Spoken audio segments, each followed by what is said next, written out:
Right. Good evening, everybody, to BODHI MAGGA in June. As you are aware, we meet every month on the first Friday of the month. Our main aim is to develop mindfulness, sati, and the unification of mind, samadhi, and through that develop the wisdom. And particularly our focus is around the practice of stillness, samatha, and insight vipassana bhavana techniques, so that we can, through our own development, realize these truths for ourselves. Clearly, the bhavana practices are learned and practiced in the wider context of understanding and understanding the Dhamma and walking the Noble Eightfold Path for liberation from unsatisfactoriness. Our monthly program is from 6 to 8 p.m. And we now meet using Google Meet. The technology sometimes, whenever we have changes, can cause some challenges, but I think so far so good.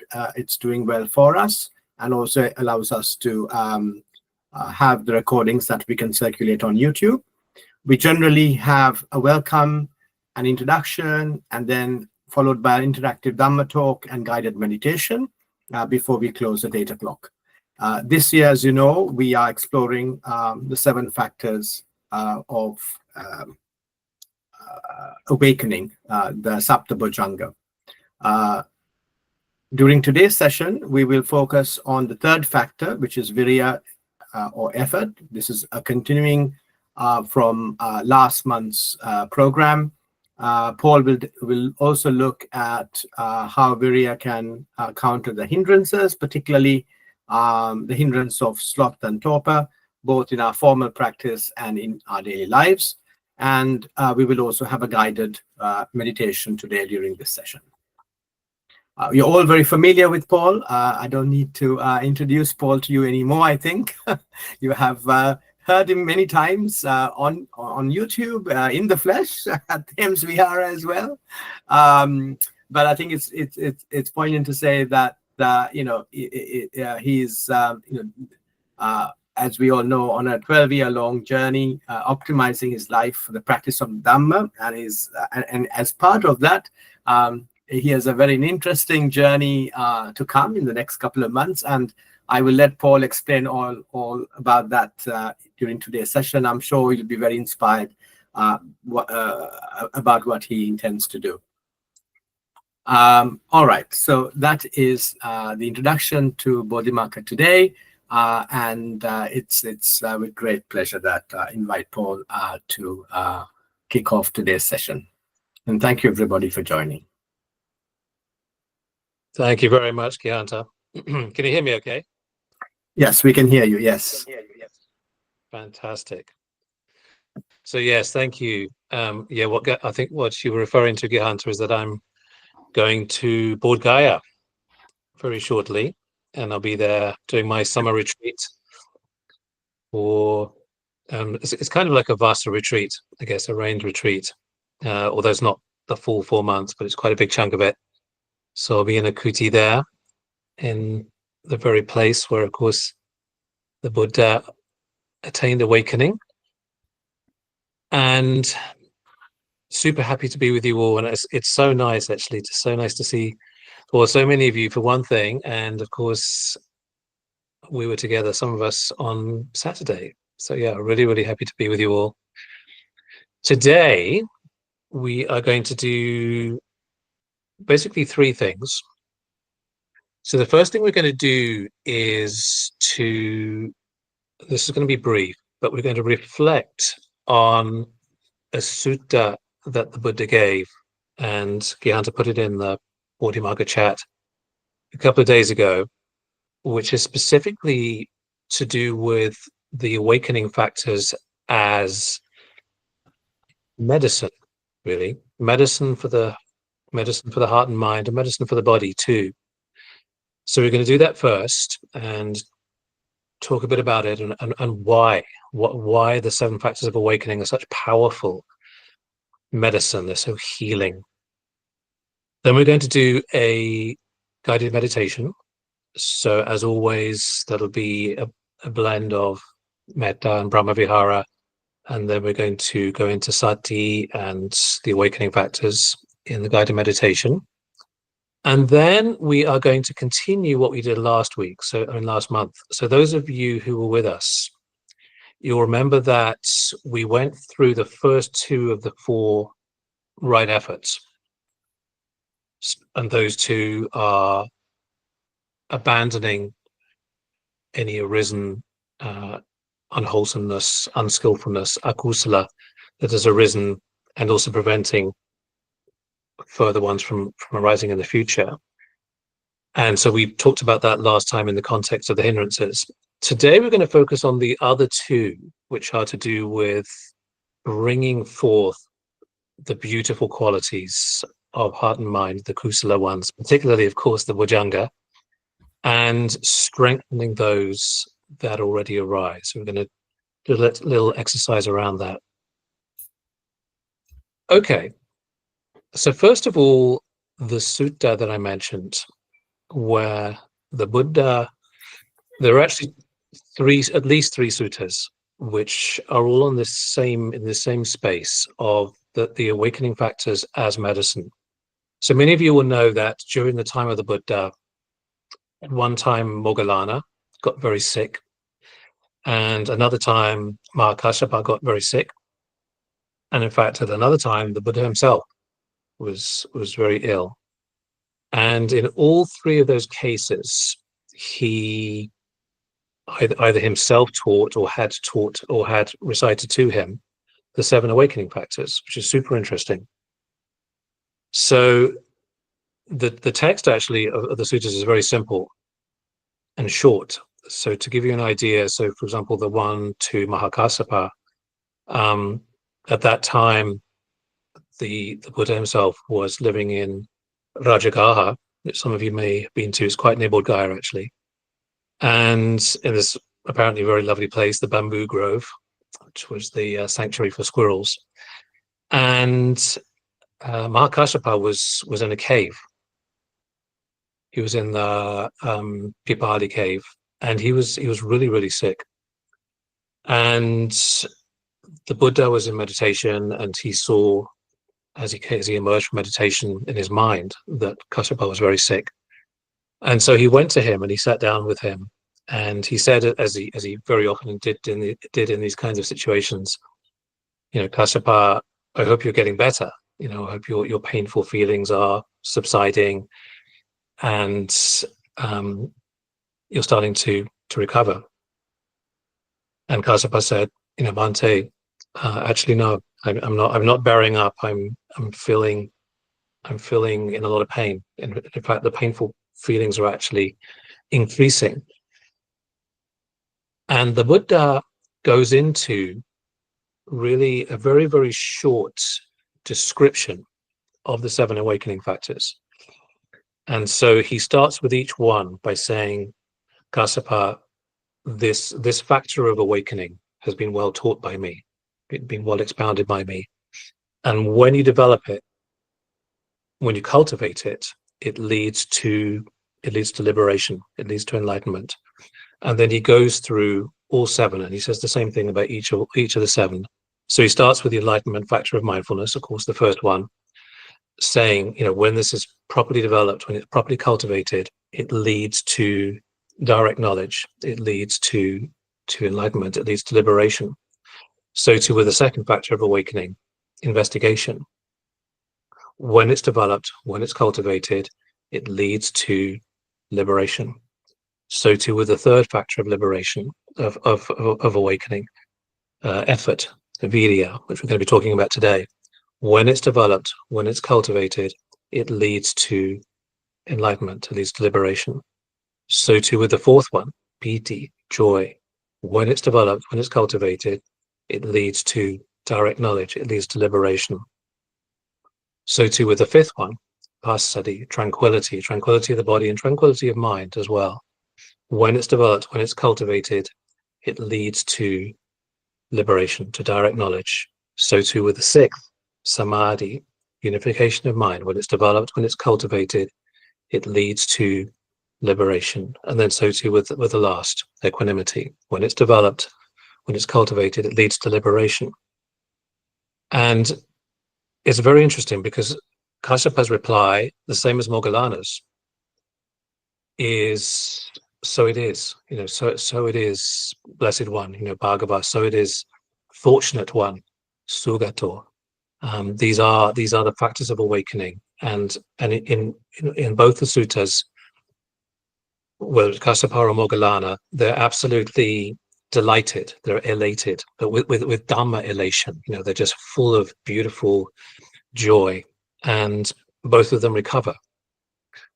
And you may also know that when the Buddha was sick, he asked Mahachunda, one of Sariputta's brothers, to recite these 7 factors of awakening.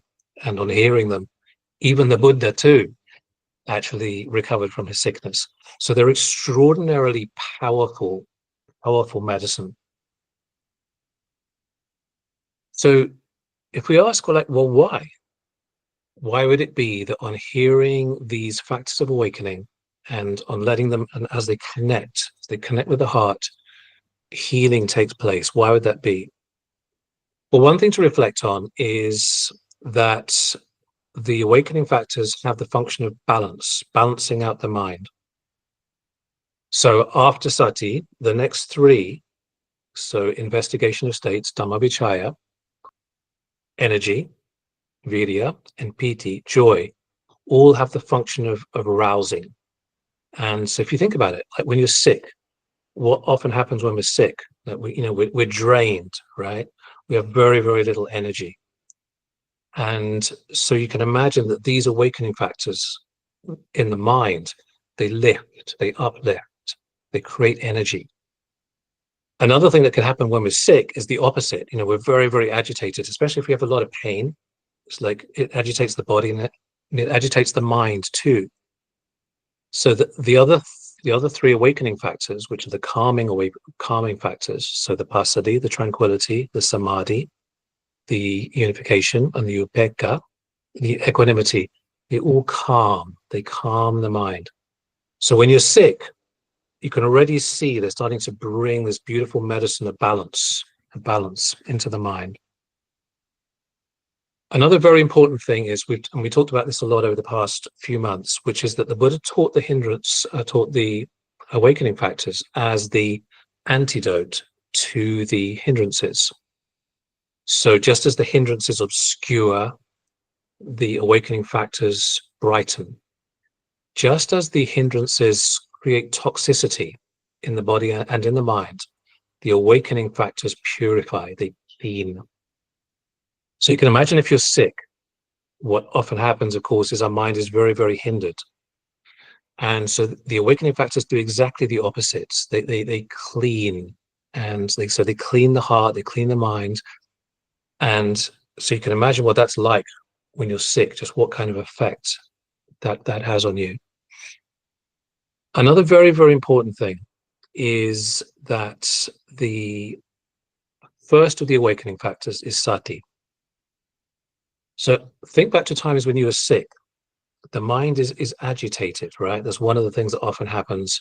Quite often, like remorse, like, oh, I wish I'd done this, I wish I hadn't done that. Quite often fear, like especially if you're really, really sick, those of you who've been really ill, there's a lot of anxiety, what's going to happen to me? Especially and especially if you have a potentially fatal illness. Might I die from this? It can be very, very scary. And so sati helps to stabilize the mind. It helps to, because of that beautiful quality of bare awareness, the mind is much less reactive. It's much more able to respond in a skillful way.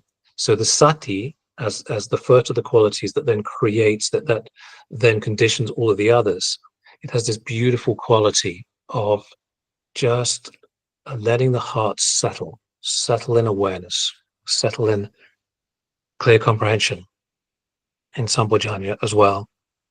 And then I think probably the other thing to mention is that, of course, the awakening factors lead to liberation. They lead to nibbana. They lead to peace. They lead to the highest of all freedom. So you can imagine if you're sick and you're hearing these qualities and you're starting to feel them arise in your own mind, you can feel the direction that they go in. They go towards peace. It's taking you towards the highest peace, which includes, of course, peace, freedom from sickness, freedom from all of the many sicknesses, all of the many sources of pain and suffering that we have in life. So the next time you're sick, or the next time somebody, one of your loved ones is sick, this is a very, very useful thing to do, which is just to reflect, and if you can, just pull up the discourse. If you can't remember what the awakening factors are, even if you can, and just let the qualities sink into the heart. So you just, it's like if you're lying in your bed and your body's painful and your mind's painful, and you just let the medicine of the awakening factors sink in. Okay. Firstly, any questions about that?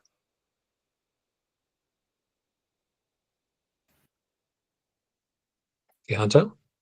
So Paul, when you talk about reflecting on the 7 factors of awakening, say in moments of despair or illness, is it a mental reflection, or is it more of a meditation that you were sort of suggesting? Both, really. You can do it in either way, but I in both senses, it is a meditation in the sense that meditation is just really that lovely quality of just developing the heart. So in this case, what are we developing? We're developing these 7 beautiful qualities. And so to do them in whatever way most allows them to come forth. So that might be just reciting them, just kind of let it going through the mind, just one by one, and just letting it sink in. Like, what is this? What is the Buddha saying here? Or it could be that simply just bringing mindfulness into the body, and just gently seeing. Okay, so as I bring awareness into the body, what can I then do? I can then start to investigate. So you're kind of consciously going through the qualities one by one. You can do it like that too. Yes, basically whatever. Yeah, if there is a bit of time, I know you have a full program today, but it's so important because we all experience, pain from time to time, and whether it's in the body or mental distress. It might be nice to sort of do a little practical exercise of just what you said, linking in with what you've just mentioned at the beginning today. Thank you. Oh, and I think Dill and Ron have their hands raised as well. Absolutely. Go ahead, Dill. Yeah. So mine is just, I used to some time ago say the Bojjhanga Pirita. And I don't know it by heart, but I have it on tape. So you have got the Bojjhanga Pirita. So there's one with Mahamoggallana. Then sometimes you can have Mahachunda telling the Buddha. But generally when the Bojjhanga Pirita is Anisankha is told, and that's told, we have got tapes, it's called Mahamoggalla Tera Bojjhanga Pirita, where the specific is when the Buddha told Mahamoggallana as opposed to when Chunda told the Buddha.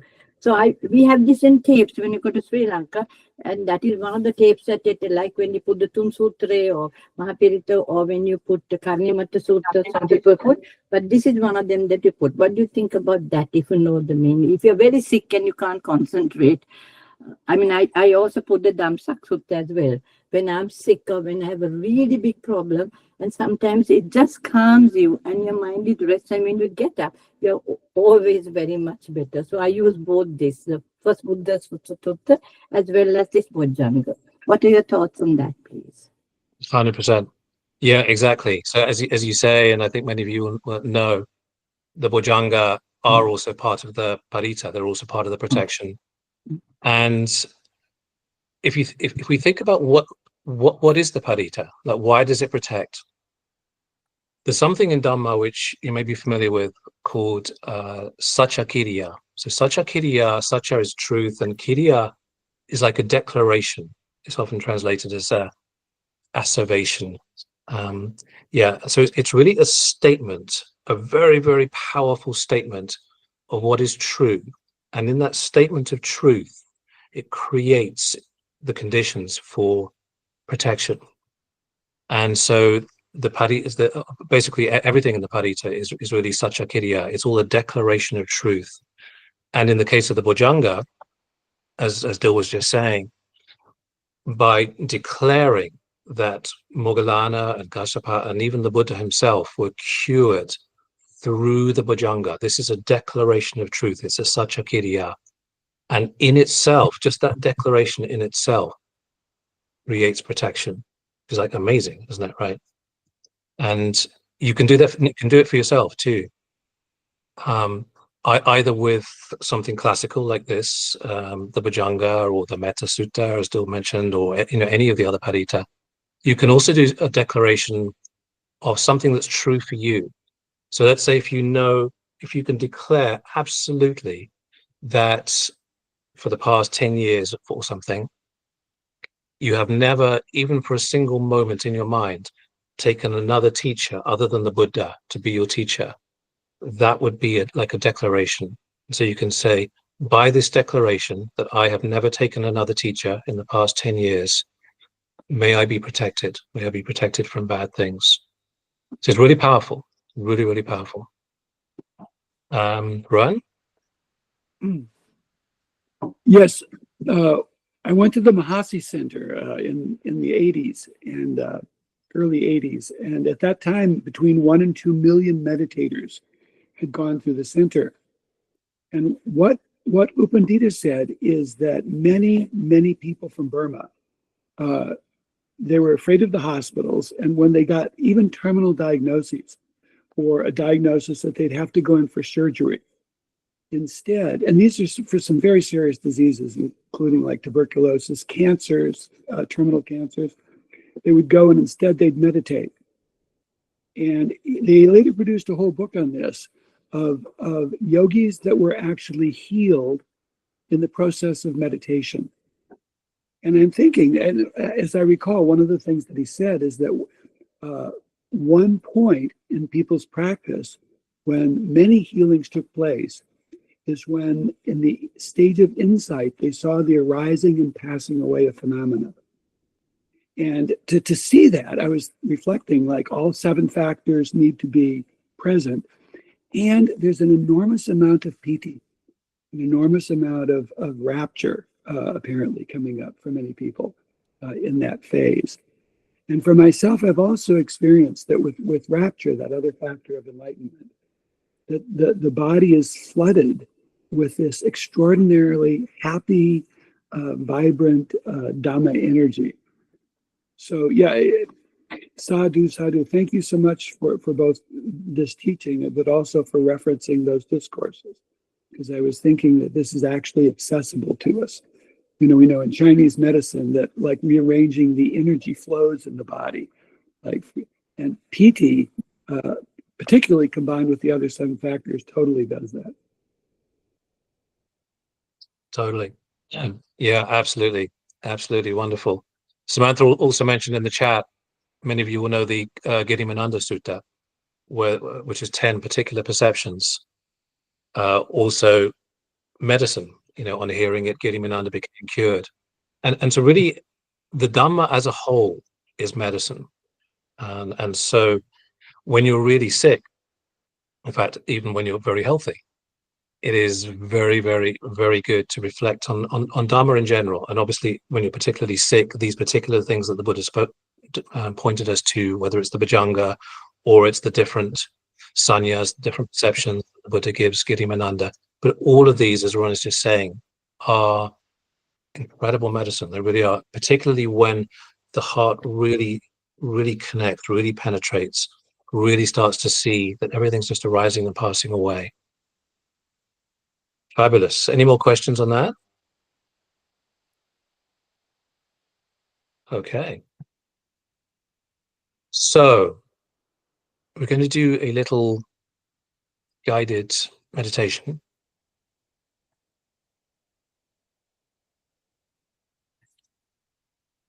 So wherever you are,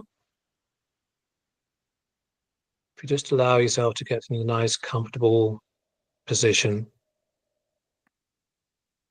you're probably sitting. And so just to bring awareness to how you're sitting, to the sitting position. Just making sure that the body, the legs, and the arms are arranged in a nice, comfortable position, and yet still alert, with your back straight but not tense, so that the energy can flow throughout the body in a relaxed and yet still alert, mindful, aware way.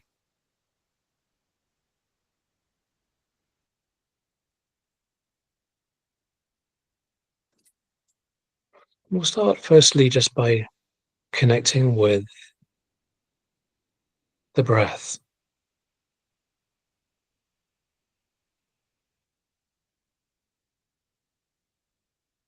We reflect on the Satipatthana Sutta, the very first thing the Buddha speaks about, the breath. And so bringing mindfulness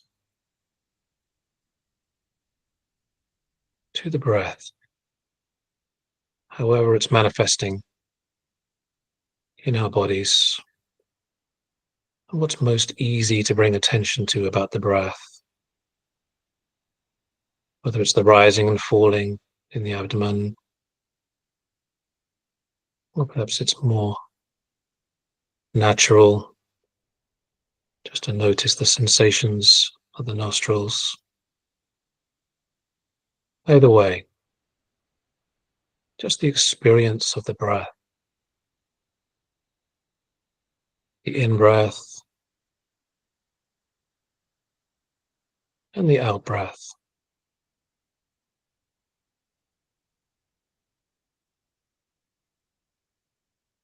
We may notice already that even just bringing attention to the breath, it actually begins to deepen, begins to lengthen.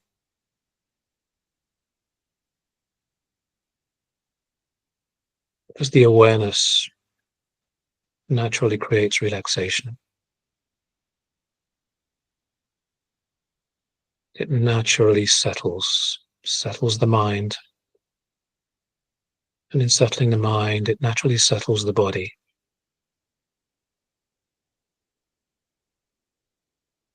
And as the breath deepens, the whole of the body relaxes.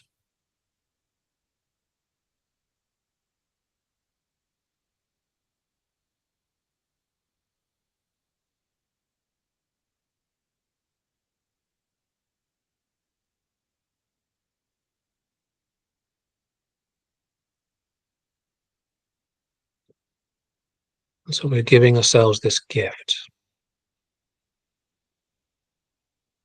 the gift of awareness, the gift of mindfulness,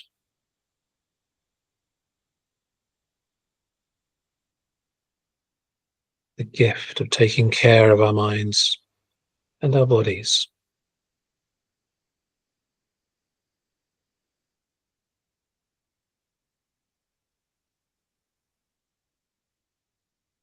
And so we're also being kind to ourselves. We're being merciful to ourselves.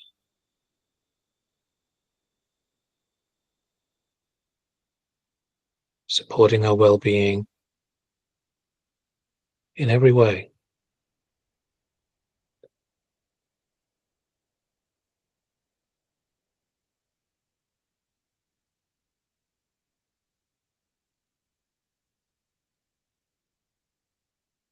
And as we're aware of the breath,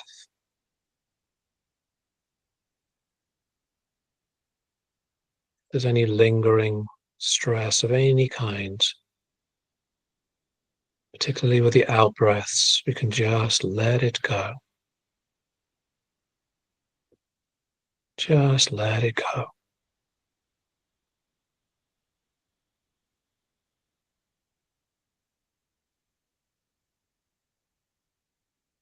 We can feel the in-breaths nourishing every part of the body, and the out-breaths just releasing everything.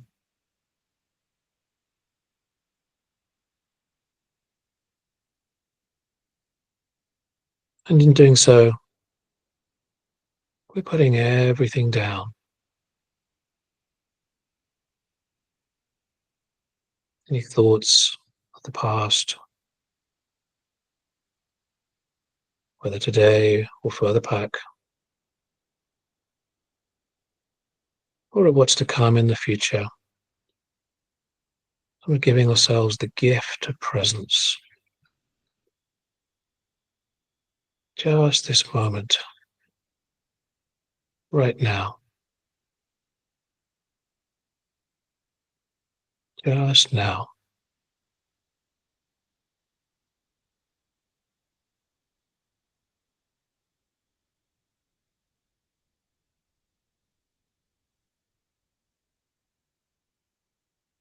And recalling that when the Buddha taught the discourse of one excellent night, this is exactly what he taught. The letting go of the past, the putting down of the past, the letting go of the future, and just being now, right now. Because right now is when we clearly see.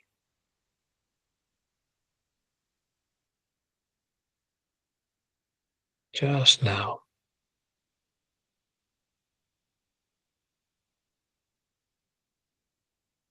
In the present. Pachupannan. In the present.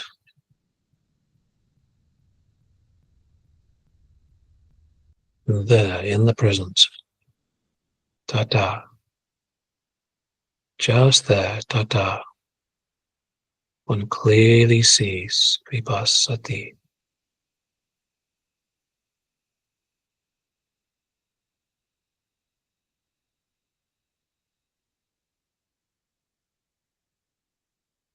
How miraculous that is. How amazing that is. With something so simple. Just being present here, now. We can see. We can see what's so.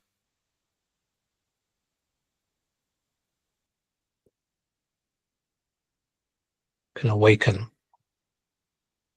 to how things really are.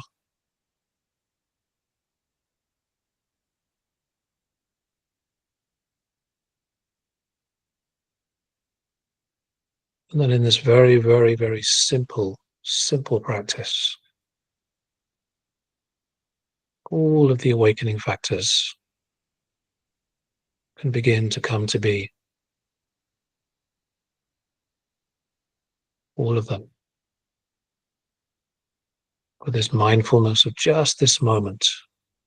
Just this moment.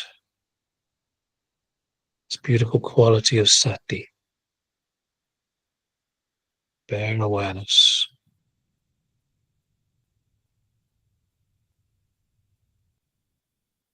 Just by itself. Very gentle investigation. Dhamma vichaya can start to arise. What are these sensations? What is this experience? Just living in the question, the curiosity of it. What is it?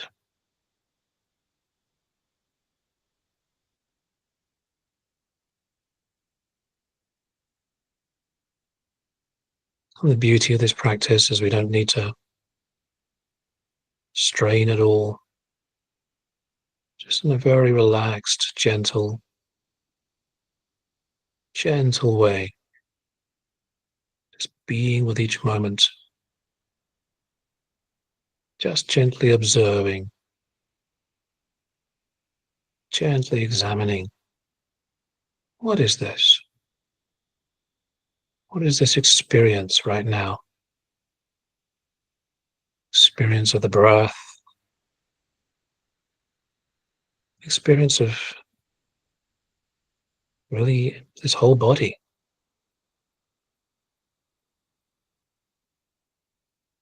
The whole experience of now.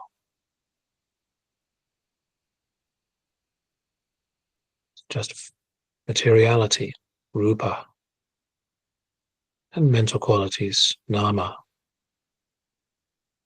arising and passing. It's all that it is.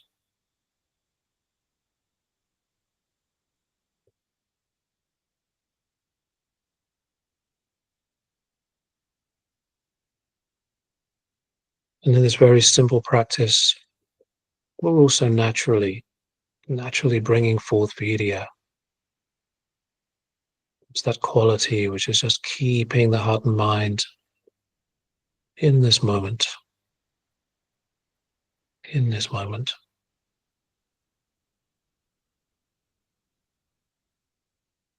Nice and balanced.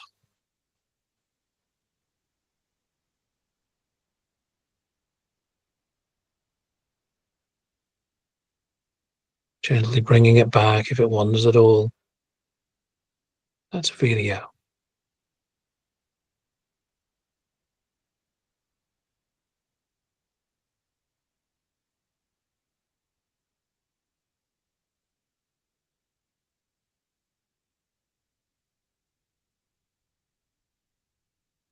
We may notice some pleasant feeling in the body.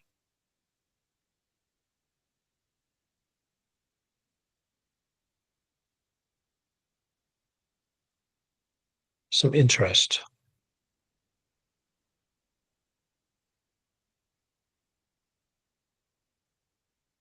The beginnings of piti, of joy.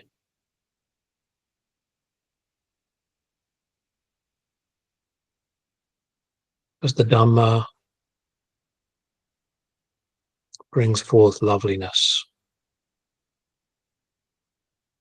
beauty. The heart and mind become beautiful. And with that, this lovely, beautiful quality of joy, piti, spiritual joy.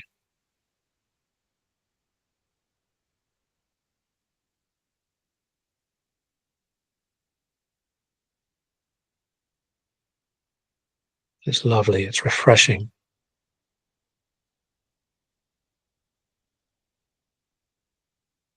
We don't have to try to make it happen. It happens in its own time. Whether now or at some point later. Just by being present, it will gradually arise in its own time.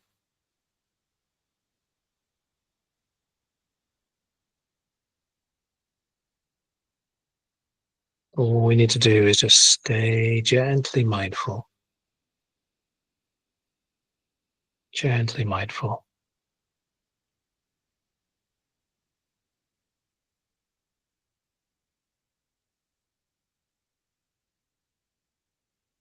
We may also start to feel the tranquility that comes from this beautiful practice. Steady.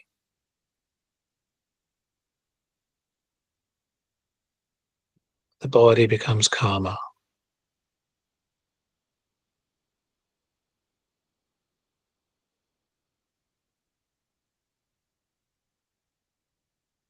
How lovely that is. Calmness.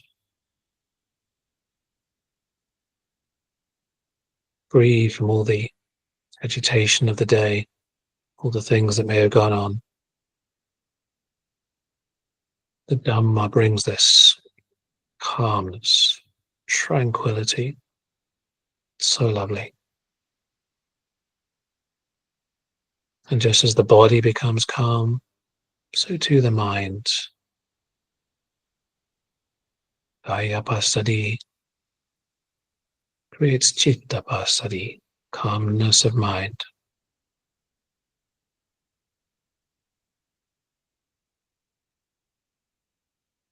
So rare in the world, tranquility.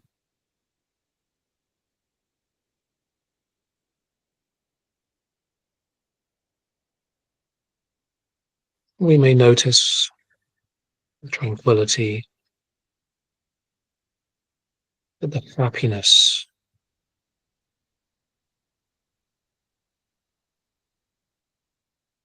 becomes a little different, a little more subtle. Sukha. Sukha happiness.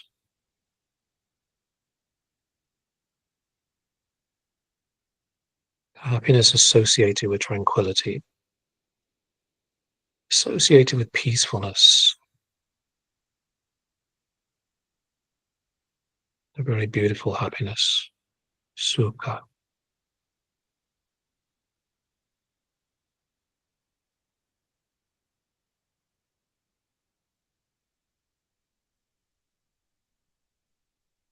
And that with these qualities, just very naturally, the heart and mind become composed, become unified. We begin to have the elements of samadhi. All of it a natural consequence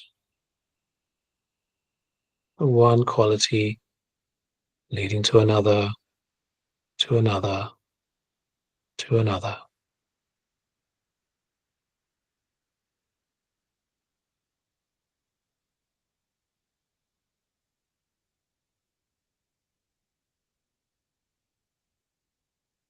A wonderful chain of cause and effect leading us to samadhi.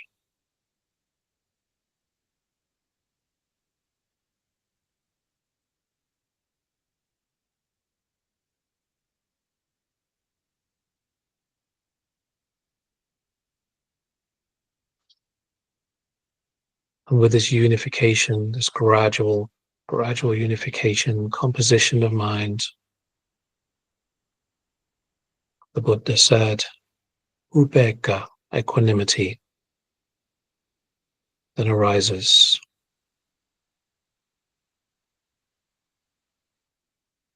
Sadhukan ajupekkita hoti. Looking on with equanimity at the concentrated mind, the unified mind.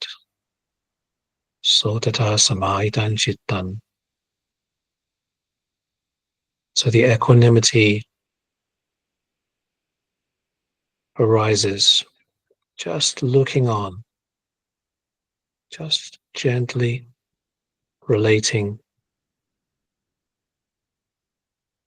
to this composed, unified heart and mind,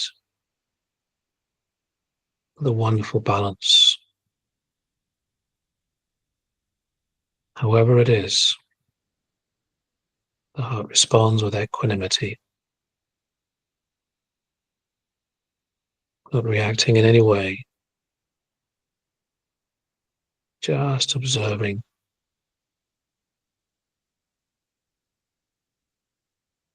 Beautiful equanimity, equipoise.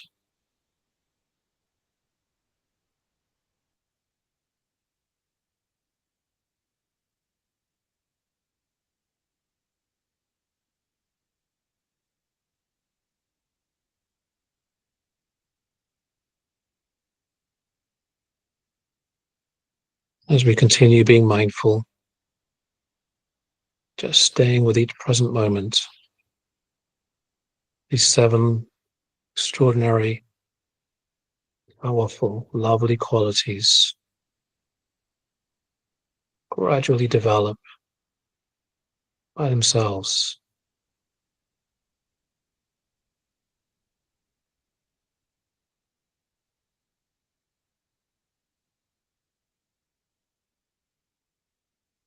They gradually mature.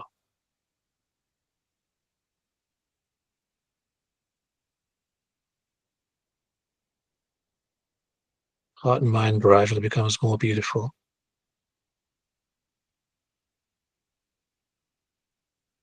Because these are the very qualities that as we develop them, as we cultivate them, they lead to nibbana. They lead to relinquishment, bhatinisat. They lead to release, muddi. They lead to letting go, Bojjhanga. They lead to liberation, vimutti. Complete freedom from all suffering of every kind, of every kind.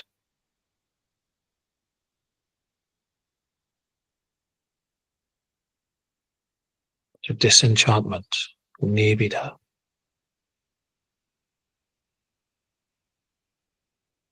To disenchantment with all conditioned things. To everything. Since all conditioned things are impermanent, are anicca. And all conditioned things are dukkha, are unsatisfactory, are suffering. Sabbe sankara dukkha. And all things of every type are empty of self. Sabbe dhamma anatta.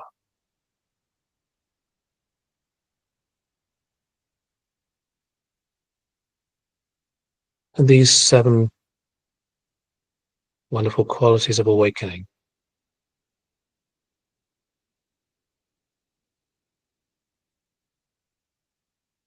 are what takes us across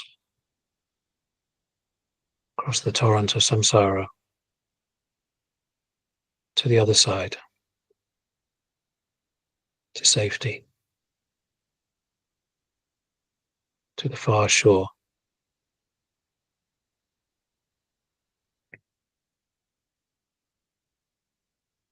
Freedom.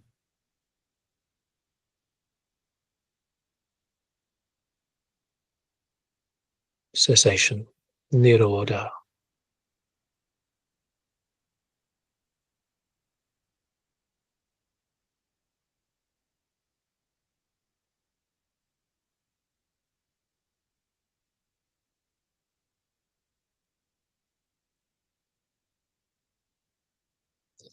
And just as we are giving ourselves this extraordinary gift, we can also wish too that all of our loved ones,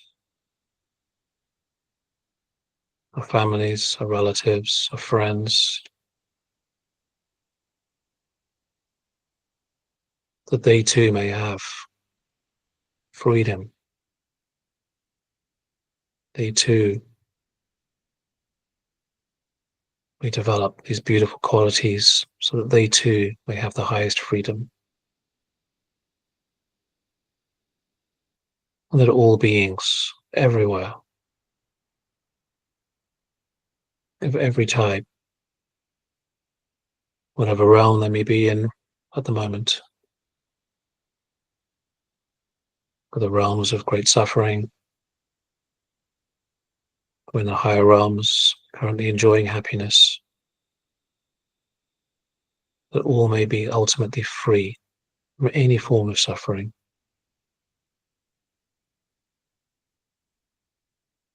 We wish that all beings may be completely safe, completely protected, completely peaceful.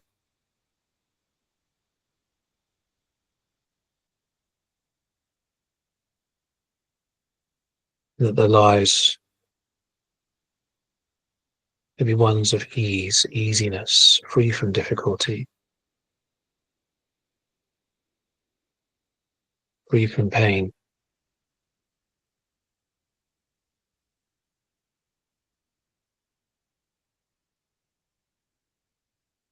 I'm wishing too that any being currently enjoying good things of any kind, that they not be separated from that goodness continues for them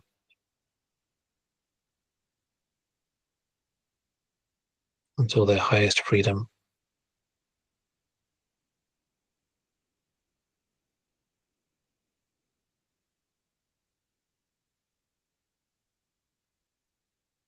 We can also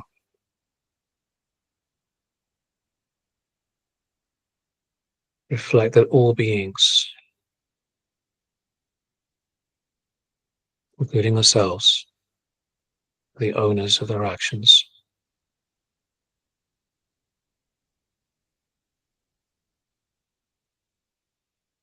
Heirs to their actions, born of their actions,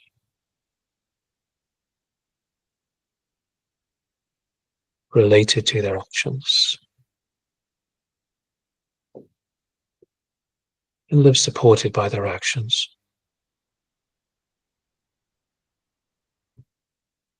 And whatever actions they do, skillful or harmful, such acts they will be the heir.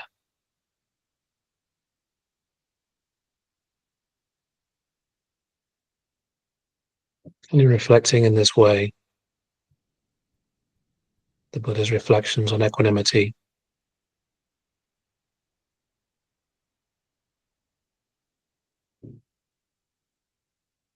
our loving kindness, our metta, our compassion, is balanced with wisdom.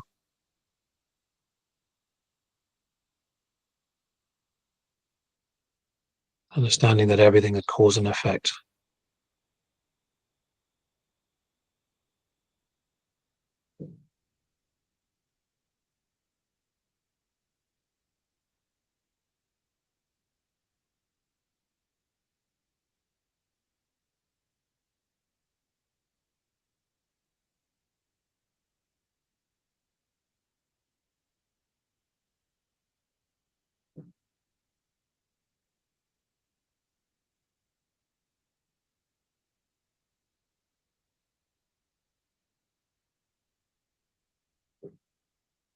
And finally, gently dropping into our hearts the intention that in our every waking moment,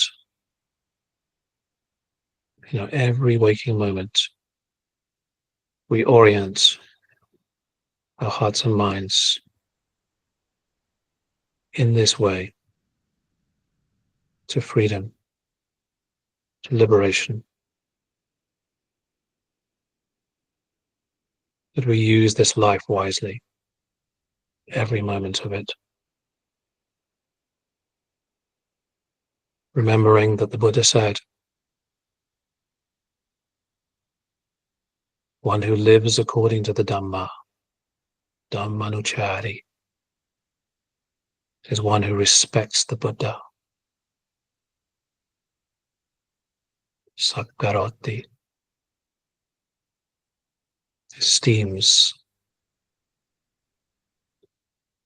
cherishes, maneti, worships, pujeti,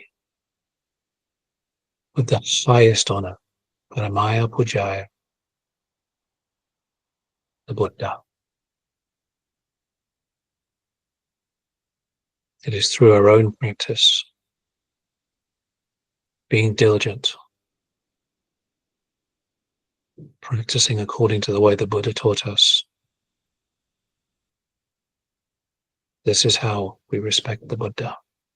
This is how we act with loving kindness towards the Buddha, as well as to everybody around us, including ourselves.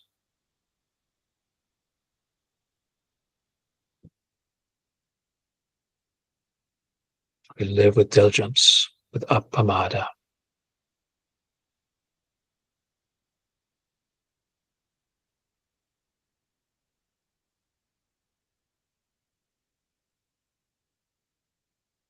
Wonderful.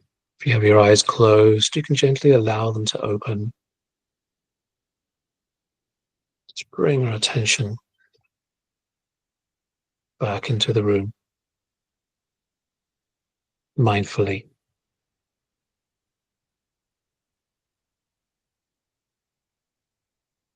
Mindfully aware.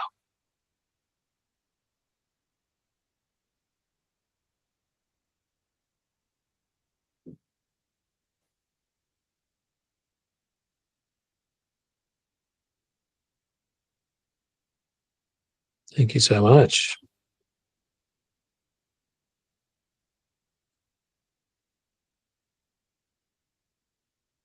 Right.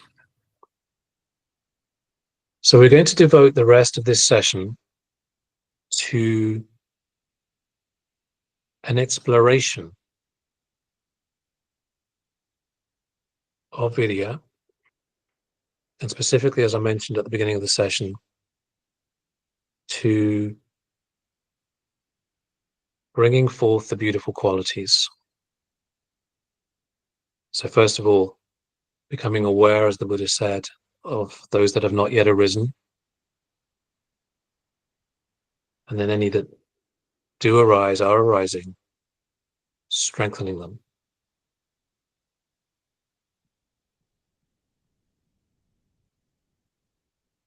For those of you who've read expositions of the Eightfold Path, or in many, many places in the suttas, the Buddha says, so in the Pali he says, Anupananan kusalanan dhammanan upadaya chandanjaneti, which means he awakens zeal, chandanjaneti, awakens zeal for the arising of unarisen wholesome states. Anupananan kusalanan dhammanan. So he awakens zeal for the arising of unarisen wholesome states. And interestingly, he doesn't stop there. He then says vayamati. So vayamati is he arouses energy, vayamati. Viryam arapati. So he puts forth effort. And then the final bit is chittan pagganhati padahati. So, and strives, pagganhati padahati, and strives. So in other words, the Buddha's really emphasizing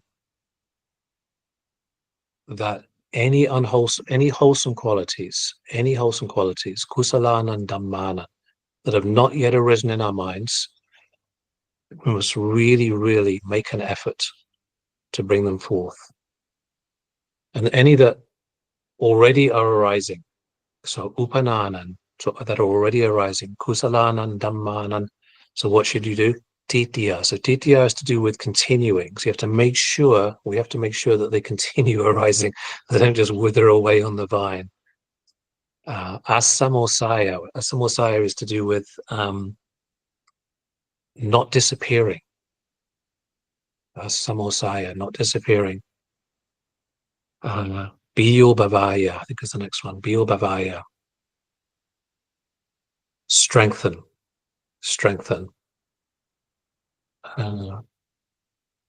Vipulaya. Vipulaya is to do with increase. So in other words, it's not enough just to continue it. Strengthen, increase, and then bhavanaya, paripurya, which is fulfillment by development. So paripurya is to fulfill. So he says these very, very powerful, powerful things that we should do, even with wholesome qualities that we already have. So, for example, if you already notice that there's lots of matter in you, that's great, but not to be satisfied with it, to keep building it, making sure that it continues, that it doesn't disappear, that it strengthens, and to bring it to fulfillment. Parapuriya, very, very important. So, those of you who have been on these calls before, which I think there's many of you, you will know that we have a practice of Dhamma diaries. So if you have your Dhamma diary to hand, fantastic. So you'll need that and a pen. If you don't have it to hand, I suggest you find something to write on. You can do it the old-fashioned way, paper and pen. You can write on your iPad or whatever it is, but basically that you can write. Because what we're going to do is, first of all, a kind of diagnosis, if you like, of the wholesome qualities that we either have not yet brought forth very much or even at all, and then those ones that we know do arise, and we're going to focus in on them and really look at what is the state of our practice with respect to wholesome states. So you might want to write these down. In fact, I suggest you do. Okay, so what we're going to do, I'm going to go through a list of wholesome qualities, of kusala dhamma. And with each one, if you just write it down, and then we're going to score them later on. And from there, we're going to ask ourselves, okay, what do I need to do with this? Now, a super obvious starting point, since we are focusing on the Bojjhanga this year, is the 7 Bojjhanga. They are kusala dhamma. So I think most of you probably know what they are by now. So start with sati. That's the first one on the list. Mindfulness. At this point, don't worry about trying to score it and ask yourself, okay, how mindful is my life? Just writing it down.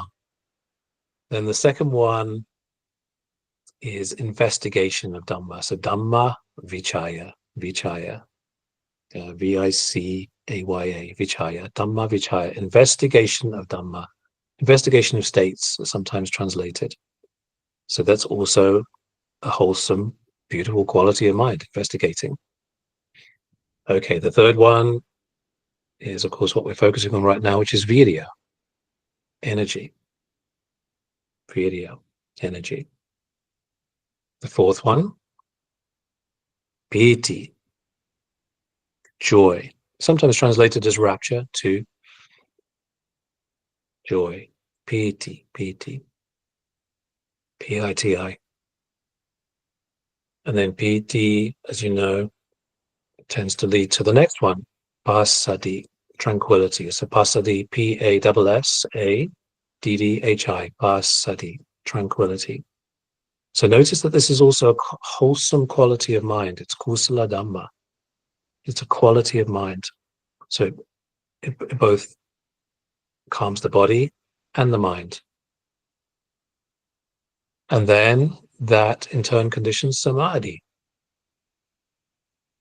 which, as I'm sure you all know, is usually translated as concentration. That has some, as you probably know, has plenty of problems in terms of thinking about it as concentration. It's not frowning concentration as we think about it in the West. It has a very beautiful quality: unification of mind, composition of mind, samadhi. And then the seventh one, upekkha, equanimity. So right here, just here, are 7 qualities of mind: wholesome, beautiful, kusala dhamma. Wholesome things. Okay. Right. Now we're going to start adding to that. So in the meditation that we just did, you may recall we went through the 7 Bojjhanga, and then we went through the 4 Brahma Vihara. So metta, as you know, loving kindness. Karuna, compassion. Mudita, translated in lots of different ways, but you're all familiar, I'm sure. Happiness in others' happiness, sympathetic joy, however it most connects with you. Really that principle of happiness in others' happiness or success. And then, of course, equanimity, which interestingly comes up again. Equanimity as a quality comes up very, very many times in so many aspects of the Dhamma. Okay, so now I'm going to give you some other ones. And some of these will be ones you're very familiar with. Some of them maybe not so much. So a quality the Buddha speaks about a lot is contentment. Contentment. And the Pali is santutti. Santutti, santutti. Contentment. A very rare quality in the West, especially. You know, we have a society which encourages, you know, that we never have enough. We always have to search and strive to have more stuff, higher and better careers, bigger houses. So the Buddha gives contentment, santutti, many times in the Dhamma, many times as an essential quality for liberation. And in fact, those of you who know the 8 qualities that the Buddha taught to Mahapajapati Gautami, which are summaries of the Dhamma, like the Dhamma in brief. One of them is this, contentment, which is amazing. Okay, another really, really important one. The Buddha said this is one of the rarest qualities to have, gratitude. Gratitude. In Pali, Gatanyuta, Gatanyuta, K-A-T-A-N-N-U-T-A, Gatanyuta, gratitude.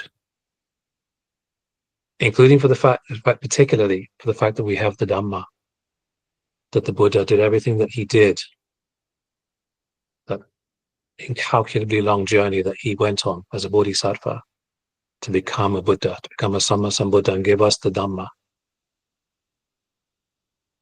So gratitude, and also for all of the lovely things that we have in our lives. The fact that we have roofs over our heads, food to eat. There's just so much to be grateful about. Another huge one, khanti, patience. Patience.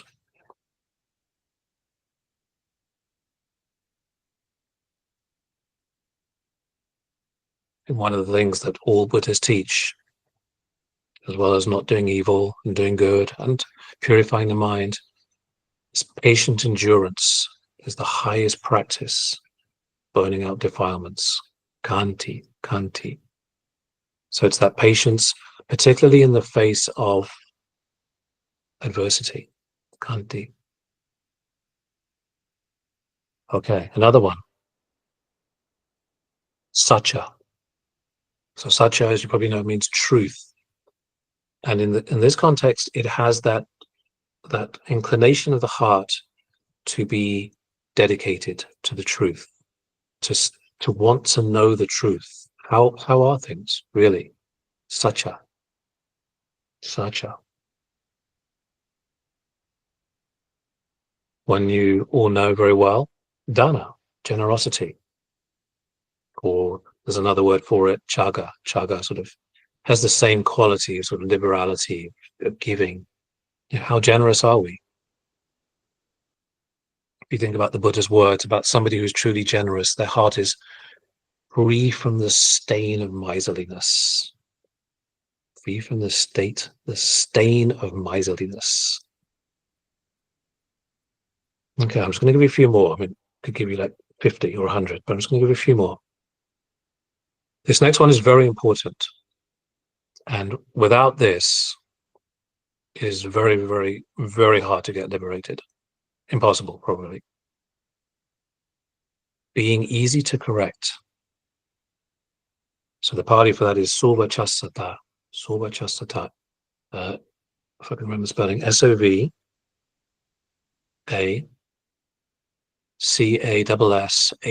Sovachasata, being easy to correct.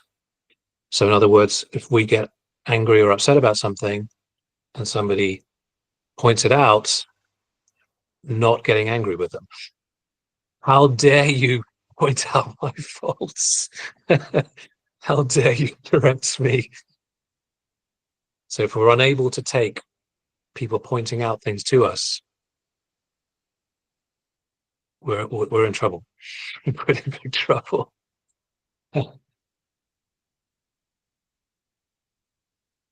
And then there are some ones harmless, being harmless.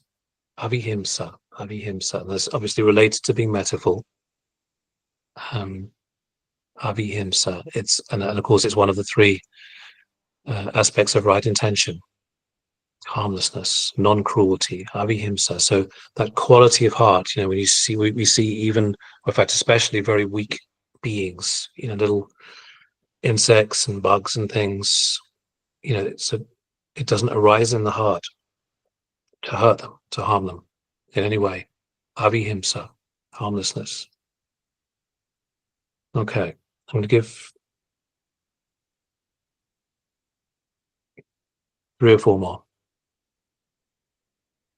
A very lovely one, and a very, very important one. In fact, the Buddha mentions this in the Mahamangala Sutta, if I think I'm remembering right. Nichatta. So nichatta is humility. Humility. The very opposite of that kind of stiffness, of hardness of mind. When there's a lot of mana, there's a lot of eye-making. Humility, a very beautiful, soft quality.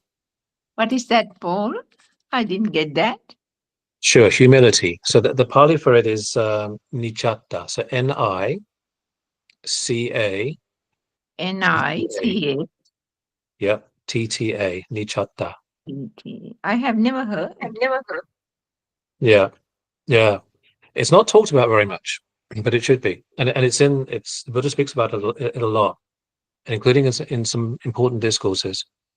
So yeah, humility, nichatta. Thank you. Sure. Okay, so final 3 out of many possible ones. Okay. This is related to contentment. It's related to contentment, but it is actually a different quality of mind, which is simplicity. Simplicity, subharo. Subharo, S-U-B-H-A-R-O. You see it a lot. It's the Buddha speaks about it a lot in relationship to monastics, but it's the same for us lay people as well, which is being easily supported. So in other words, the mind not being demanding. Give me more. Give me better stuff. I don't like those sunglasses you gave me for my birthday. They're not the kind I like. That would not be subharo. That will be asubharo.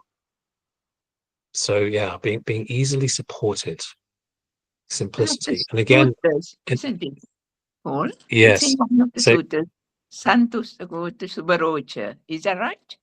exactly. Well remembered. Exactly. Yeah, and again, a very rare quality, particularly in Western society. Yeah. Santusta Gota Subharocha. Exactly. Yeah. Okay. Again, this is a rare quality. Garava. Garava, you may know, means respect. Garava. So there's a lot of Dhamma that the Buddha taught. Dhamma Garava, which is respect for the Dhamma, respect for the Buddha, for the Dhamma, for the Sangha, for the training, for Samadhi. It's a without respect, there's no liberation. It's that big. And one of the things the Buddha talked about is that all Buddhas who arise, what do they respect? Where is that Garava? For the Dhamma. Okay, final 2. In 2 qualities you'll have heard many, many times hiri. So that sense of conscience. So when the unwholesome arises in our mind, when we say bad stuff, we do bad stuff, hiri, conscience arises. Conscience. It's often translated, as you probably know, as a sense of shame, which it is. It is. But it's different to kind of the Western idea of shame or ashamed, where you kind of beat yourself up. But it does have that quality of, God, this is not good. Conscience. You know, you see that impurity in you, and it's just like, can't do this. And then hiri, of course, is often paired with ottappa, O-T-T-A-P-P-A, ottappa, which often translated as dread, moral dread. It's really the fear of the consequences. You know, because when we think or we speak or we act from the defilements, from that is which is akusala, it has consequences. It will result in suffering.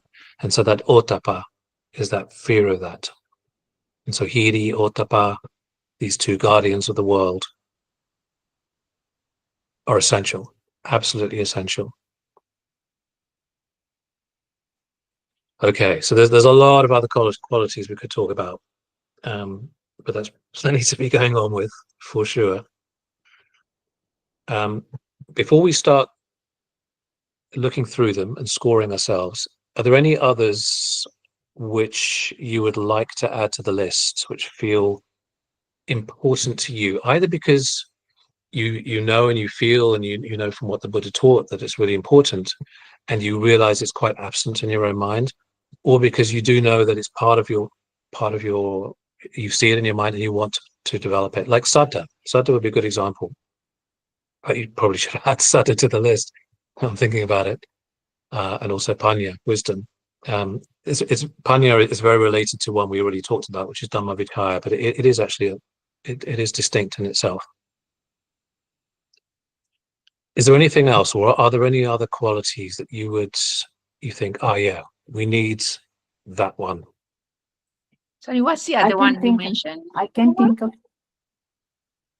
think of three: renunciation, karma, and Very good. Yeah, let's and put that in, nakama, yeah, and adhisthana, resolution or determination.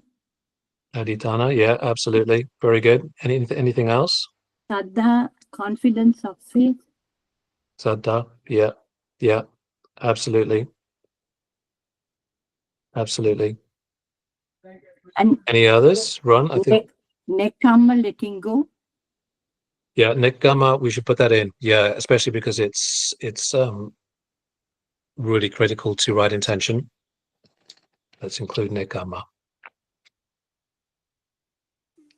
I would like to add my own name, forbearance, Sudanta. Yeah, very good. Yeah, thank you, Siddhanta. Forbearance. Yeah, absolutely. Any others? You're on mute, Ron. Samvega. Absolutely. Given our predicament, sense of urgency. Absolutely. Samvega. Yeah, seeing the danger in samsara. Definitely. Anything else? Is that the same as saying adinava, the danger, adinava? Yeah. Yeah, because you say As- samvara You think? is urgency and adinava is of danger. I think the Samvega comes out of being Yeah. urgent. Yeah. Yeah. Yeah. Yeah, Adinava Sanya is both, I mean, if you think about how the Buddha taught it, for example, in the Girimananda Sutta, he first of all starts with a lot of the dangers which are very visible in our lives, the dangers of sickness, the dangers of enemies, the danger of all the accidents that we can have. He goes through a long list of these dangers, right?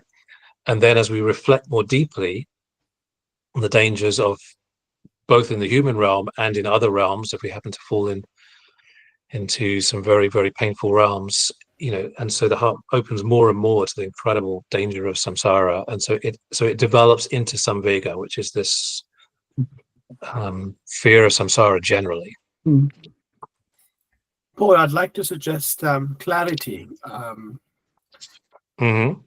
don't know what the Pali word is for that, but it's having that clarity rather than having doubt. Yeah, I mean, that could be various things. I mean, usually the quality of heart which kind of conquers, if you like, doubt, vichikicha, is saddha, is confidence. Interestingly, it also has the quality of clarity, precisely has the quality of clarity. In fact, if you do reflections on the Buddha, Buddhanusati, what emerges out of it is extraordinary clarity. Yeah, it's a great one. Yeah, and if the English word clarity really helps you, absolutely go for it.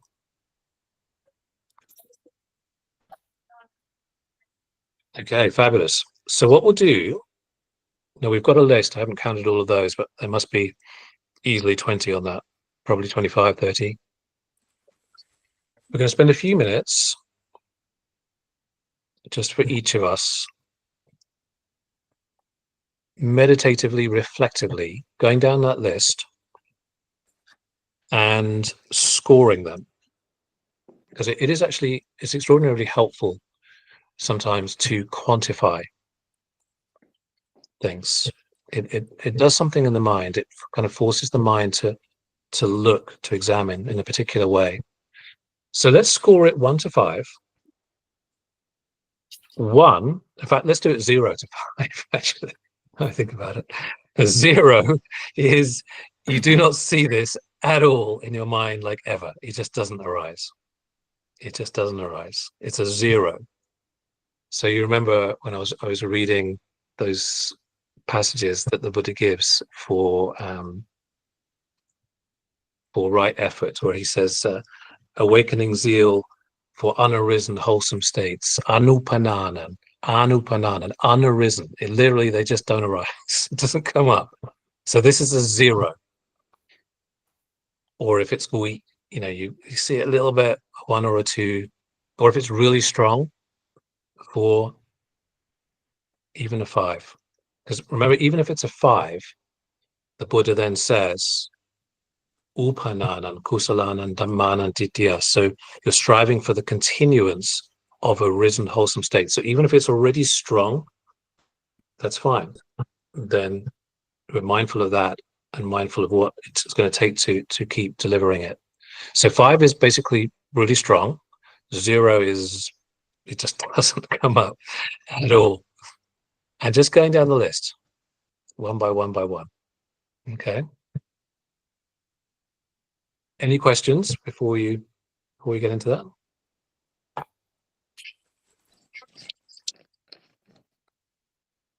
No. Okay. Great. So 5 minutes.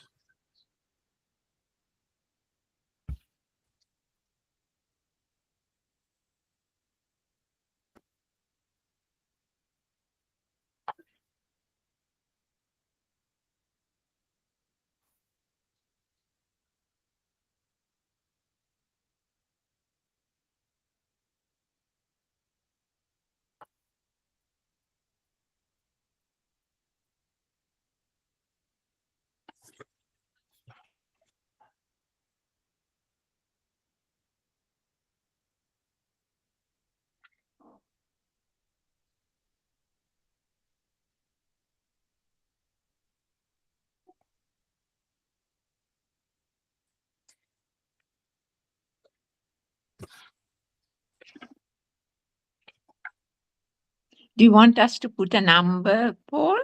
against each one? Yes, Yaranti. Yes. Yes. So each one should, by the time you're done, there should be a number by each one from 0 to 5.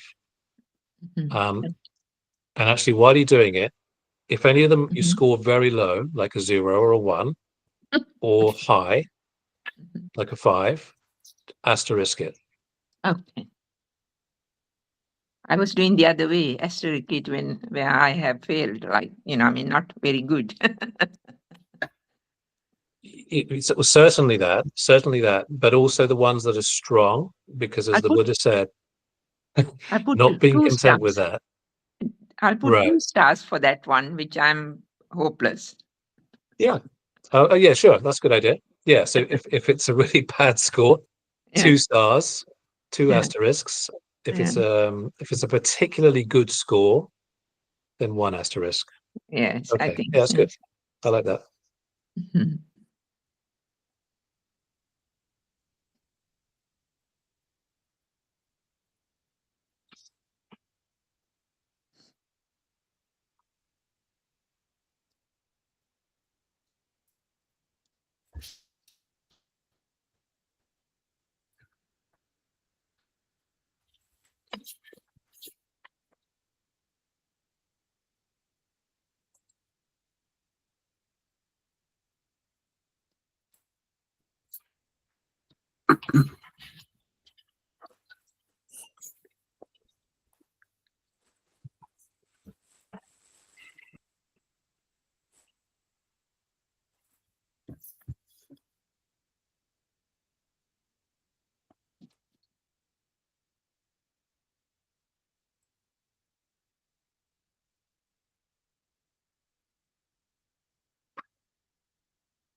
Only samadhi then at meditation, during meditation.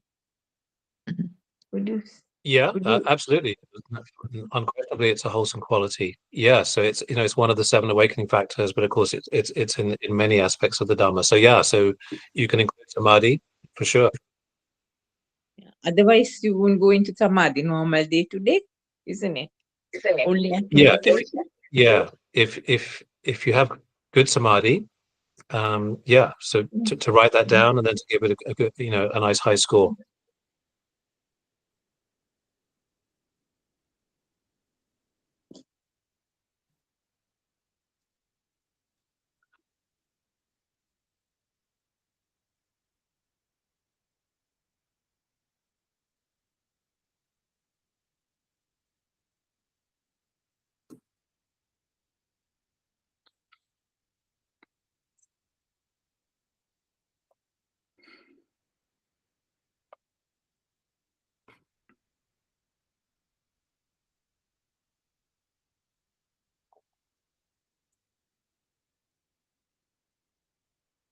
You all look as if you're still working at it.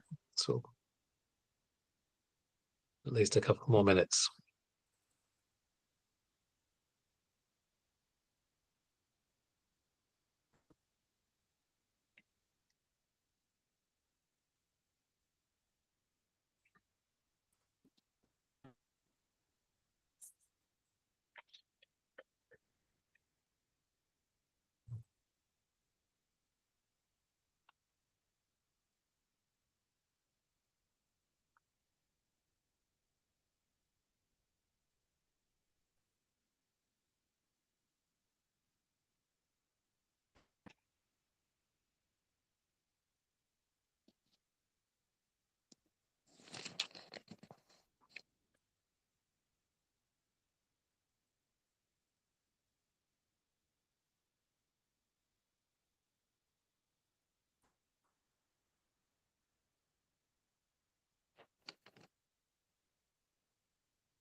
Okay. Do you need any more time? If so, how much longer?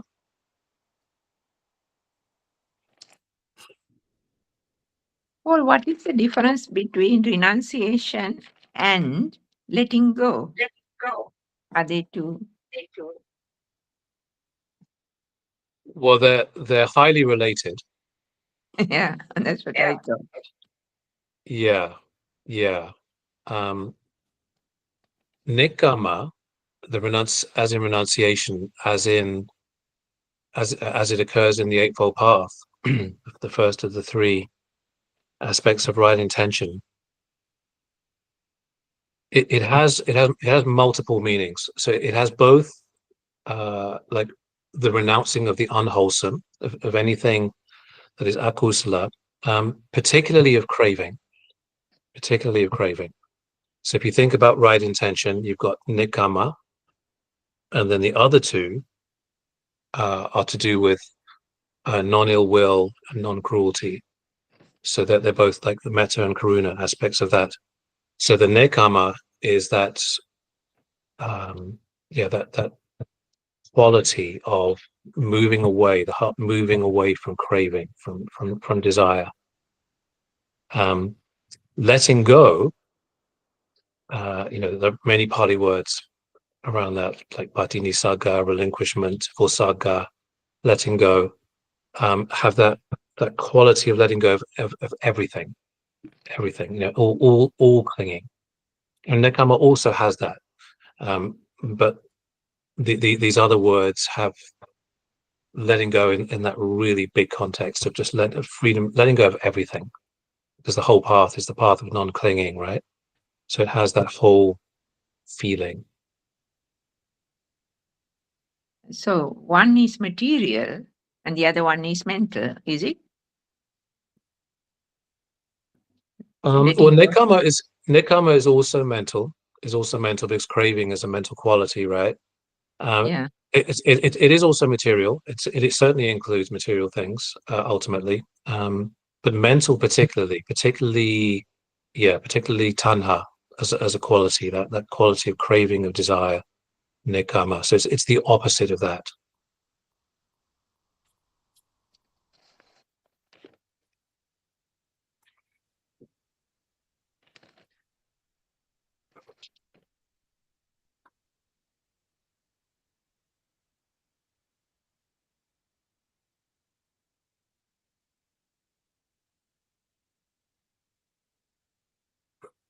Okay. So I'd love to give you some more time, but I'm mindful that it would be really, really good to hear some shares about this. And we've only got about 15 minutes. Has anybody got somewhere down near the bottom of the list and can share?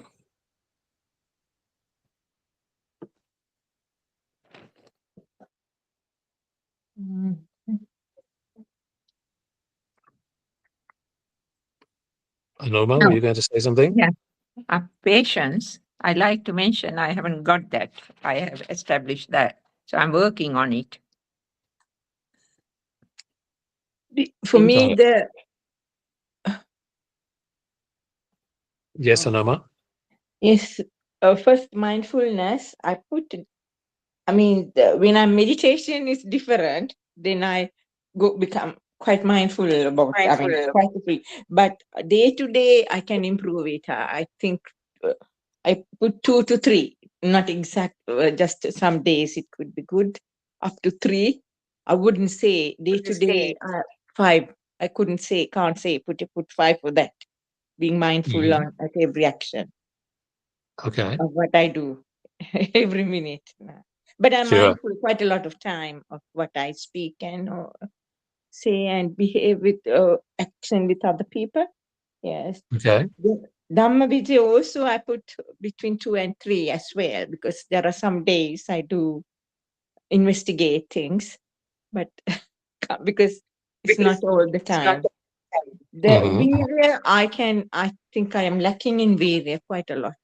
So I put 2. I can do much more better, but it is quite low on that.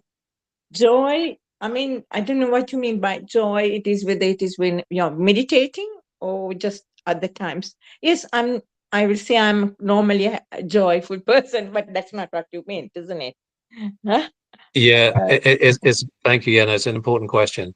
So the PT, absolutely, it could arise in meditation, but it can also arise in anything wholesome. Like, when you're generous, like when you give dana, oh, yes, yes, PT can arise for sure. yeah, Or yeah, like, when your seed is really, really good and it's like, you feel the purity, then PT yeah, arises. Or, or, yeah. or when you see a Buddha statue and that sort of Buddha Nusati, PT can arise. So yeah, it's spiritual joy. Yes, yes. When you have done, yeah, that spiritual joy is there. Yes, but I put 2 to 3 because I didn't know what it is. Passaddhi, Okay. tranquility, I put 3 because I think I'm quite a tranquil person. And samadhi, I can good samadhi at meditation. So that's the 5 I gave. I don't know whether I can go beyond because at samadhi, when I reach samadhi, I quite good that because I don't feel even the body. That's And, great. I feel a lot of mudita for you. so I have to put 5 for that. Upekha, I put 3. And metta, I thought I put 5 because I'm always in metta when I'm not doing anything particularly concentration. A general thing I'm thinking like the metta bhavana, like the words I say. So like anybody, it's quite inside me, I think. And the karuna, compassion for, and mudita also. I could say 5 because I'm quite happy with other people's success and when they're doing well, and it makes me happy to see. Upekha Fantastic. again 3 to 4. Then Samtrupti 3 to 4 I put. Gratitude also 3. I don't know whether inside me grateful, but I don't tell people that I'm grateful. Isn't it? Like in the Christians, they are always grateful, they say every day that at the end of the day, you're grateful for everything that you have, and what is given, and the people, I'm grateful for those people and things like that. But my life, actually, I'm grateful. I don't know what you mean by that. Is that what you mean? And then having been born Buddhist and then having been ability to come to these classes and in UK doing all this meditation, I'm so grateful for that at this age. That's wonderful. Wonderful. And the patience, yes, I think I put 4 for that. I'm quite a patient. Such a truth also, I think I put 5. Okay. Wow. Okay. I don't know. I may be overestimating me myself. Who knows? That's how I feel inside me. Chaga is also It could be. 3. I put 3. I could be more generous, I think. But I think that sometimes I'm quite generous. I know I do give a lot, but it's sometimes you hold back, thinking, is that the right person to give like that? Because of it shouldn't be. Then you are deciding on sometimes people, I mean, who needs things. This happens with lots of Sri Lankans. With to whom to choose to give and where to choose to give. There's a lot of Sri Lankan charities. No, I don't know whether it is the correct way of thinking like that. And I think easy to correct. Yes, I think I'm easy to correct. That's my own opinion. That's right. That's a rare quality. Yes, I think because I'm a humble person. I mean, I'm overestimating. I'm a bit of a humble person, I think. Harmless, yes, I gave 5 for myself. And then the humility I gave between 4 for being humility. Humble. Yeah, wonderful. And simplicity, containment, I could give 3 to 4. Because I mean, I'm quite satisfied. I don't want more. I think it is having had what I need, and at this age, I mean, it is all very relative, isn't it? If I'm young, I Yes. may be wanting more and more, but not I won't want anything now. Got it. The respect is, yes, respect to Buddha Dhamma Sangha would be 5, I would say.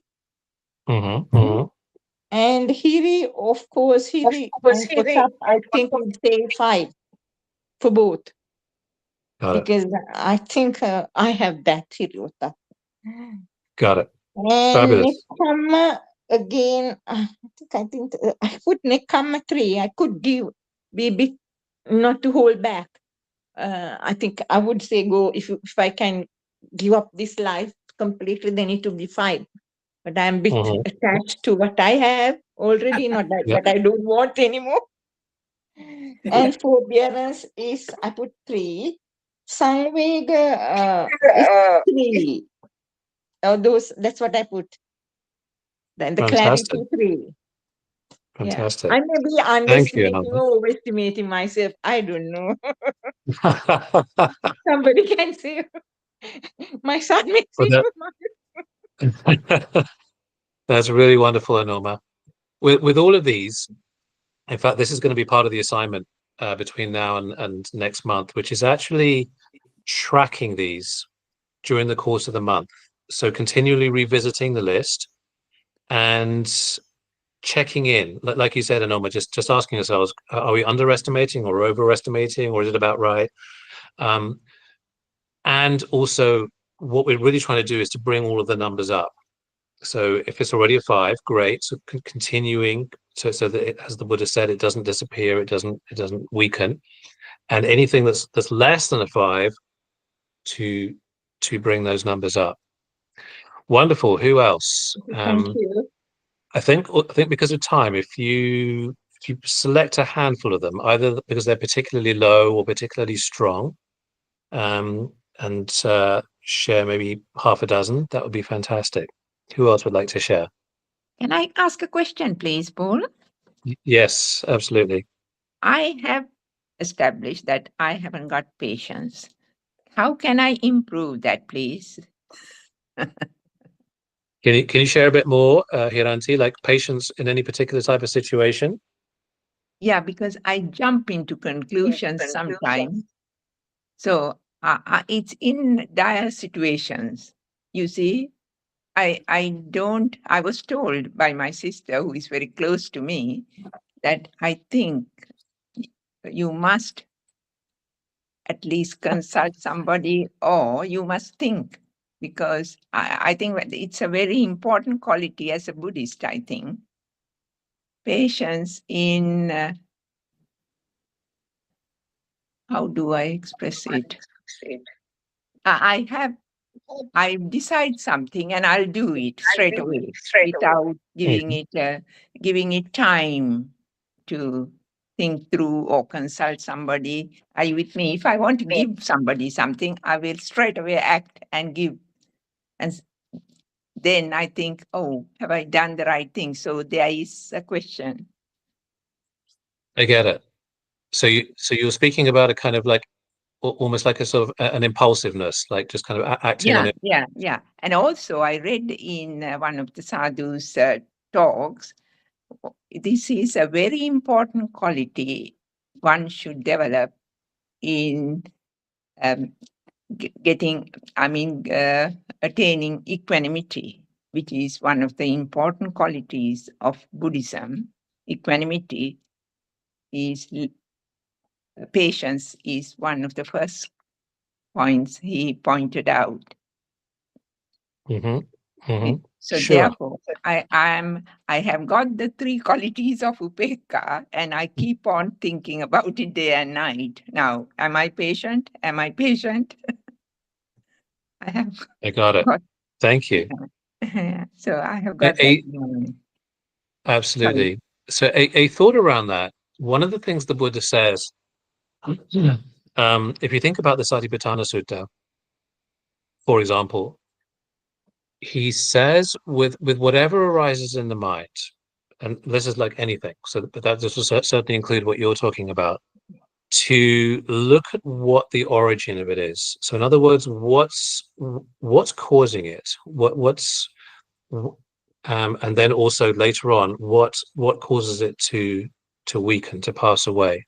So in this case, Hiranti, if you think about, the second of the awakening factors, the Dhamma Vichaya, the investigation, Correct. is to do exactly that. It's to kind of like reflectively look in the mind and just ask yourself the question, what is this, or what's behind this? Because behind everything that arises, there are reasons, there are causes. So it's just like, okay, why is my mind impulsive? What's behind this? What's causing this? And not trying to necessarily jump to an answer, not sort of impulsively trying to come to a conclusion, but just very reflectively looking at it. In fact, if you try this as an experiment, basically every day between now and next month when we see each other, that every time you see it in the mind, just to kind of like, what is this? What's causing this? And just write down in your Dhamma diary whatever comes up, because you may see a lot of different things. You may see a lot of different causes. So you're entering a kind of like an investigation, a month-long investigation into what this actually is. Is it Does before the that make action? sense? Is it before the action? Are you Well, asking me? it will generally just happen. Unless you have very, very strong mindfulness, it will just come up. So what you're looking backwards. You're looking back at the event. It's like, oh yeah, that impatience arose.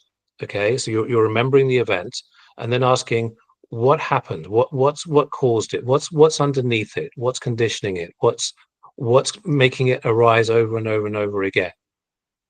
So you're looking back at it. Yeah. Yeah. Can I kindly bring an example and see whether I got it correct? Your Please. idea is correct. Now, let's Please. say if I want to give somebody something, okay? Mhm. Let's say, then at once I will do it, like just for me to understand. Let's say £100, I'll give that because my heart was so sorry for that person. I gave it. Then afterwards, I think, was he conning, or was he a true person, or like that? And then I will ascertain it that it was the wrong decision. Are you with me? This is a hypothetical example. Mhm. It's a very interesting example. What you could do, Hiranti, is use the Buddha's advice to Rahula. Are you familiar with the simile of the mirror? Okay. So in this, you before you do anything, like literally before you do. So in this particular instance, before you actually give the money, you reflect: is this for my welfare? Is this for their welfare? Is this for both of our welfare? And then, let's supposing you decide to actually do it. While you're doing it, you're still reflecting: is this actually for my good? Is it for their good? Is it for both of our good? And then after you've done it, you look back at it and you think, was this for my good? Was it for their good? Was it for both of our good? So before, during, and after.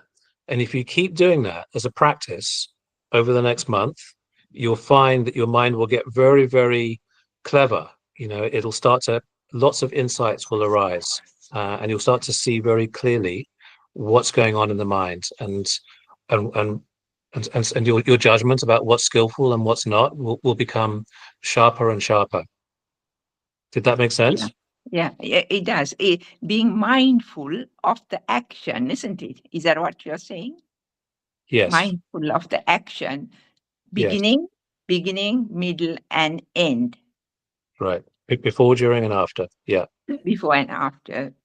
And then before doing the action, or is that right? Or before doing before? Yes. So, Yeah. so before you reach in your wallet and you pull out that £100, or before you get out your iPad and go on your online banking, or however it is you're planning to give the money, before you do it, you're reflecting: is this for my good? Is it for their good? Is it for both of our good? And if you decide to do it, then even while you're doing it, you're still reflecting. And if you go through the whole action, you then look back at the action. Was it for my good? Was it for their good? Was it for both of our good? So before, during, after. It is purely due to impatience. Yeah. I have I promise you, established that. I promise you, absolutely. I promise you, if you do this, you'll cure the impatience. Okay. Before, in the Before, middle, during, and and after. before Before, and during, during and the after. after.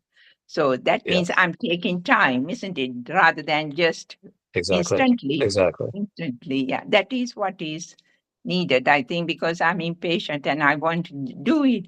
Everything is like that in my life, really. I want to Exactly. finish off the job, no matter how. Exactly. Yeah, So okay, you're training your mind. You're training your mind to be disciplined, to be patient. to be patient. By Yeah. practicing in this way. Yeah, it's a specific training before, during, and after every action, Every and action. gradually you will get more and more patient, for sure. Okay. Thank you, Paul.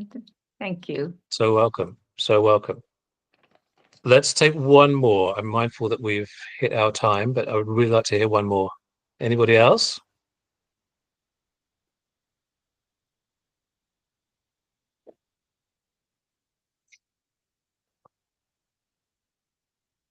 Anybody like Sudanta, Gihanta, Jane? Anybody?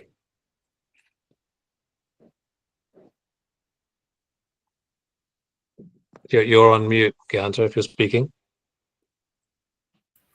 I was just going to say, it's interesting going through the list.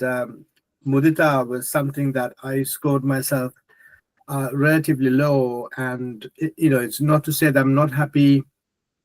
I can be happy at people's success, but sometimes it doesn't always come naturally. Sometimes you have to check yourself, and because we do live in a competitive world, and you're always trying to sort of do what's right and do what's good, but sometimes I have to watch myself and almost sort of compel myself to say, okay, um, uh, be more sort of, how do you say, trying to find the best word here. Be very happy when other people are doing well, and it doesn't always come naturally. I guess and you have to check yourself and sort of say, I should actually do better than that, and be happy for someone, because we're always concerned about our own well-being or our own success.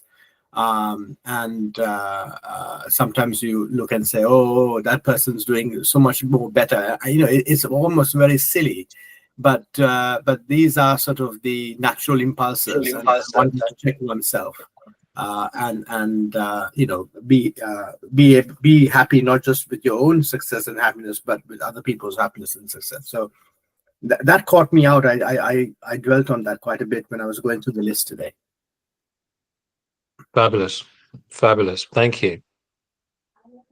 Yeah. So the real key to all of this, everything that we've been talking about today, if this is to mean anything, it's to actually put it into practice.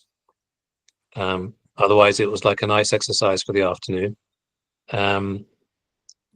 But the real key is to, if we're really to take the Buddha's words to heart, to really practice with diligence, this is half of all of right effort that we're talking about. It's huge, So this really clear mindfulness about which wholesome qualities we really need to strengthen, and which ones we already have that we need to continue to develop, is incredibly important. Ron? Yeah, with respect to that, you give us some suggestions for structure for how to put these into practice, because we've got like 30 or so qualities, like at the beginning of the day, at the end of the day. Like, what structure could we, or have you found in your own practice, useful for actually tracking these? Because otherwise we can go out with all these and, yeah, I should do this, but without some more clear framework, we might not do it. 100%. Yeah, I very, very strongly urge to, so the practice that we've talked about actually with all of the qualities over the past few months, in the morning, ideally when you wake up, we have this practice of priming. So priming is you're basically looking ahead at the day, and you're looking at how you want to be during the day. And what I suggest you do is you open your Dharma diary, you look down the qualities that you just wrote down, particularly the ones you want to focus on. And what you're doing is you're setting that intention in the heart to actually bring it forth, to actually do it. So that's the priming. And then at the end of the day,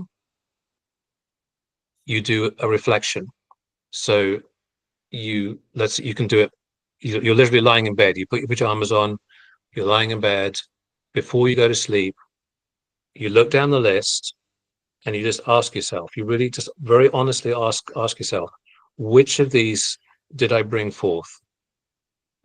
So you're casting your mind back over the day. So the priming at the beginning of the day, you're setting the intention for the rest of the day, and the reflecting is before you go to sleep. You're looking back over the day, and what you'll find is that it sets up a lot of mindfulness during the day. Right? One other thought that I had that you suggested that was really good is perhaps it would be, I think for me it would be useful to look at those items that I have an asterisk or a double asterisk by, and choose one of those to work on for a day, for 2 days, half a week, for a week, and really particularly. Absolutely, yeah. That can be very helpful to target it, because like 30 qualities is a lot of qualities. Even 5 is a lot of qualities.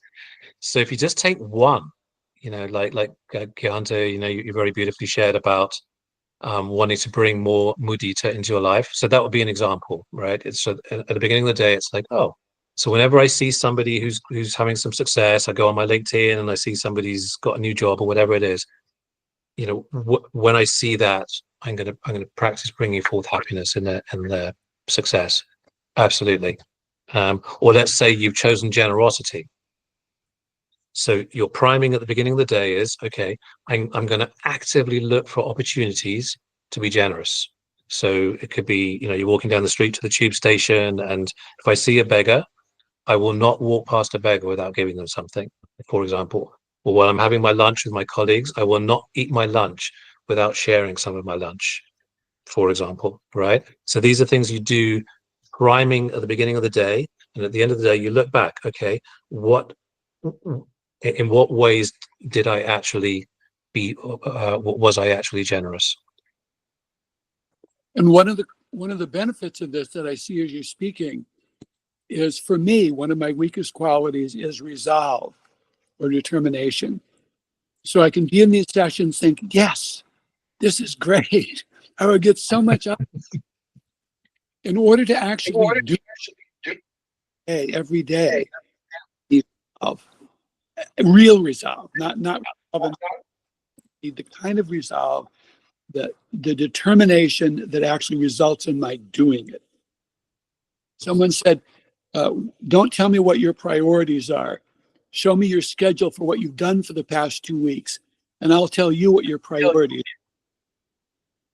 are. And so it really comes down to that. And I can see out of doing this that for me, that doing what you just said to do, like at the beginning of the day, at the end of the day, taking these on, maybe targeting or focusing the ones that are weakest for me, would actually throughout the month really strengthen that quality of resolve, which is important to actually execution for bringing forth all of these.